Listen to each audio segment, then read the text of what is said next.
भाग 4 नई यात्रा नया रहस्य। पेड़ों की शाखाओं पर चमकते शब्द धीरे धीरे फीके पड़ गए, मगर उनके दिलों में एक नई रोशनी जगमगा रही थी। सबने एक दूसरे की ओर देखा, जैसे खामोशी से कह रहे हों, ये अभी अंत नहीं है। बुलबुल ने आसमान की ओर देखा, जो अब नीला नहीं बल्कि सुनहरा हो चुका था। उसने धीरे से कहा, लगता है कोई और रहस्य हमारा इंतजार कर रहा है।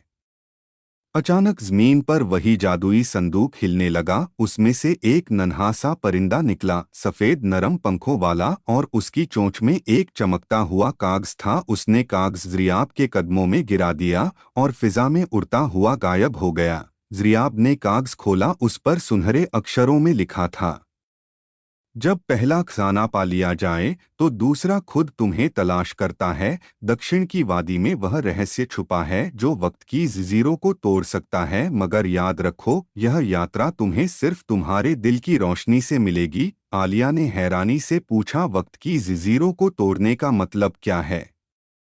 बुलबुल ने सिर झुकाया, शायद कोई ऐसा रहस्य जो अतीत या भविष्य से जुड़ा हो। टप्पो ने दोनों हाथ कमर पर रखे और हंसते हुए कहा, तो फिर हम दक्षिणी वादी की ओर चलते हैं। हो सकता है वहां और हंसी हो और दोस्ती और रहस्य। सबने अपनी छोटी सी मुहिम के लिए तैयारी शुरू की। अब वे पहले जैसे नहीं थे।